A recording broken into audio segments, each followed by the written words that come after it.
Allez, c'est parti. Bonjour YouTube, bonjour tout le monde. Alors, je suis très content de vous retrouver, moi. Pour le coup, aujourd'hui, on va aborder un sujet dont peu de YouTubeurs parlent. Il s'agit des avantages, dans un premier temps, et des inconvénients de faire de la conduite en sim racing sur simulateur dynamique. Alors, première chose, les gars, avant de parler de ce simulateur-là, je vais vous expliquer pourquoi il y a des inconvénients. Parce que si on part du principe qu'un simulateur automobile dynamique est fait vraiment pour s'amuser, pourquoi il y aurait vraiment des inconvénients à s'amuser dessus? C'est vrai, le but de tout produit, c'est de satisfaire ses propres clients et donc d'être le meilleur possible dans ce qu'il fait. Mais si ce n'est pas la raison principale pour laquelle le produit a été créé, eh bien, il ne peut pas répondre à toutes les exigences. Ça, c'est normal. Et oui, le fameux premier point, c'est qu'un simulateur automobile dynamique, ce n'est pas fait pour jouer à la base. Alors, initialement, quand un pilote, donc un pilote de course automobile fait de la course, ça lui coûte extrêmement cher. Et quand il peut réduire ses coûts, il le fait et donc ça peut passer aussi par la simulation automobile. Je te donne un exemple, un pilote en Porsche.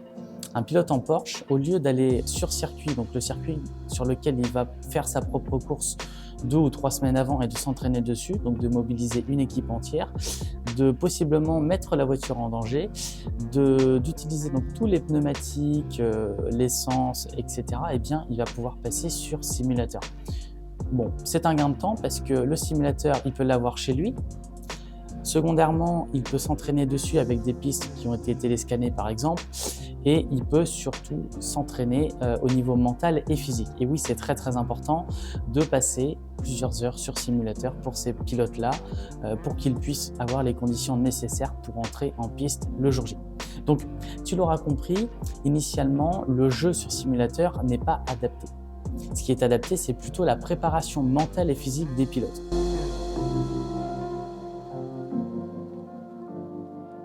Alors, première chose, les gars, je vais vous présenter le matériel juste là. Vous allez voir que la conception d'un simulateur dynamique est plus simple que vous le pensez. Et donc, voici le simulateur que j'exploite lors de mon activité de divertissement public. Donc, c'est une machine entièrement dynamique de la marque Prosimu, marque française, dans toute sa splendeur. Et donc voilà, vous voyez qu'il est assez imposant. Vous avez sur le côté, vous voyez les 4 vérins verticaux nommés PRS 200, donc de toute dernière génération. Alors techniquement, ces fameux PRS 200, ils vont fournir une puissance d'accélération jusqu'à 2G. Donc on le sent vraiment les amis. Je vous le confirme. Vous avez un autre vérin sur le dessous de la plateforme. Alors lui, on ne peut pas le voir ici, mais il s'occupe de toute la dérive arrière des véhicules dans le jeu. Donc ce qui est assez intéressant, tu vois, c'est que là, voilà, on voit même les plaquettes avec les marques d'usure à force que la plateforme se déplace dessus.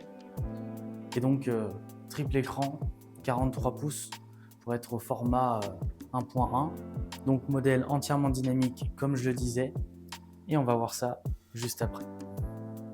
Donc, tu vois, ce qui est assez pratique sur ce simulateur-là, c'est que tu peux te régler comme tu le souhaites, que ce soit en profondeur ou en hauteur. Comme ça, tu es bien réglé par rapport aux écrans et par rapport à tes commandes.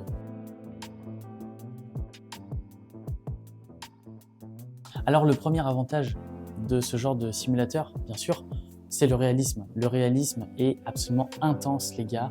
La première fois que j'en ai fait en réalisme, c'était à couper le souffle. C'est-à-dire que j'étais tellement happé par la chose que je ne pouvais même plus me concentrer sur ma conduite.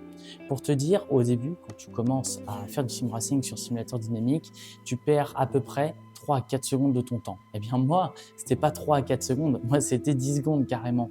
Parce que le temps que je me fasse au vérin, que je me fasse à tout ce retour d'informations qu'il y avait en même temps, et en plus avec le volant qui lui en rajoutait par-dessus, c'était vraiment la catastrophe au début. Bon, je tiens à vous rassurer, cet effet-là, du fait d'être perdu dans sa course quand on commence sur simulateur, ça se fait à peu près le premier quart d'heure ou la première demi-heure et ensuite vous êtes fait au matériel et ensuite vous pouvez prendre pleinement connaissance des techniques de pilotage que vous pouvez aborder beaucoup plus facilement sur simulateur. Alors le deuxième avantage de ce type de simulation en dynamique, c'est que vous pouvez vous préparer pour de vrais événements. Par exemple, Vous faites des petites sessions circuits, comme moi je le fais des fois le samedi ou le dimanche, à certains circuits de la région. Et bien moi, ça me permet de me préparer vraiment de manière efficace sur simulateur et c'est vraiment cool. Alors bien évidemment, autre point positif, c'est la prise de plaisir. Quand vous êtes sur simulateur dynamique, c'est vraiment incroyable. Vous avez envie d'y rester des heures, clairement. Et surtout, vous n'avez jamais les mêmes situations. C'est-à-dire que lorsque vous êtes sur simulateur statique et que vous avez un volant, vous retrouvez globalement les mêmes sensations tout au long de la piste. Ici, ça va changer en fonction du dénivelé, des conditions météorologiques, de la voiture que vous utilisez. Bref, ça va changer par rapport à beaucoup de choses et ça met du renouveau dans votre course et vous vous lassez jamais.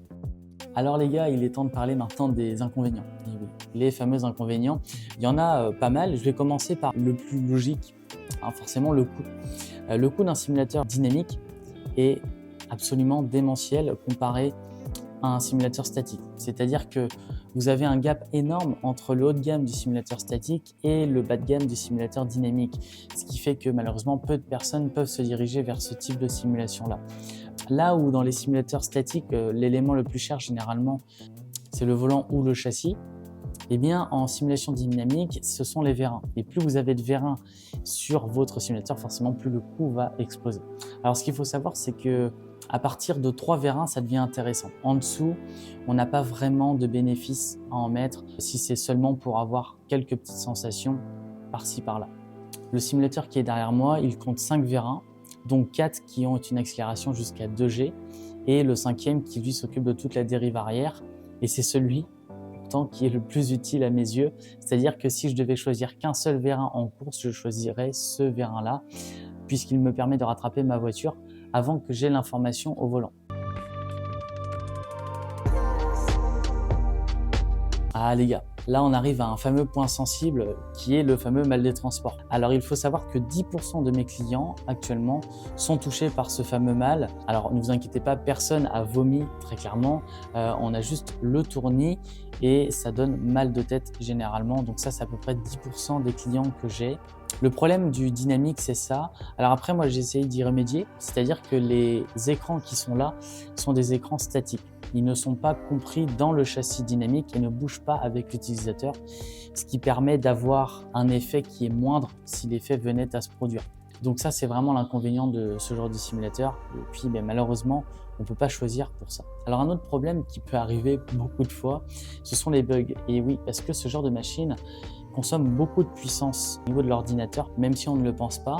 Il faut savoir que plus on multiplie les intermédiaires de gestion entre la commande de l'utilisateur et l'ordinateur, plus on a de bugs qui sont possibles. En l'occurrence ici, on a pas mal d'intermédiaires entre les deux, parce qu'il faut savoir qu'entre les vérins, il y a un boîtier de gestion et dans ce boîtier de gestion, il y a d'autres petits modules de gestion qui vont eux-mêmes transmettre l'information de l'ordinateur au vérin.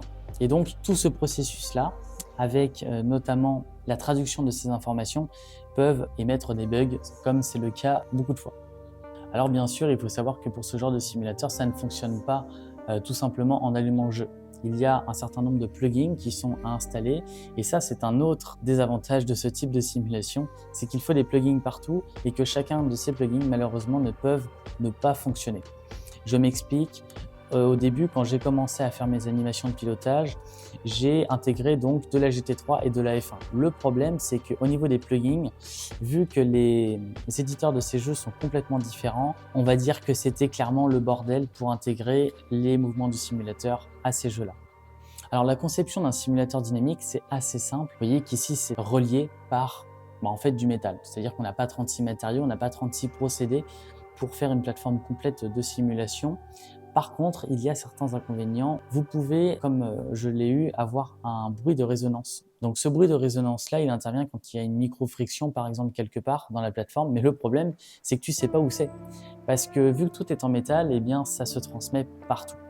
Et donc, avec un pote à moi, on a réussi à identifier l'endroit où se produisait ce petit bruit. Et en fait, il s'agissait des fameuses billes qui étaient dessous les cylindres blocs et qui permettaient tout simplement à la plateforme de bouger. Donc on avait une micro-résonance à l'intérieur d'une de ces billes qui a fait que le bruit était absolument énorme parce qu'en plus ça amplifie le son, tu vois.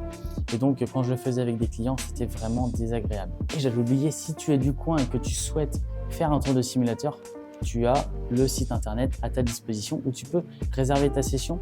Donc soit par rapport au site internet ou alors tu m'appelles directement. Tout est indiqué sur mon site.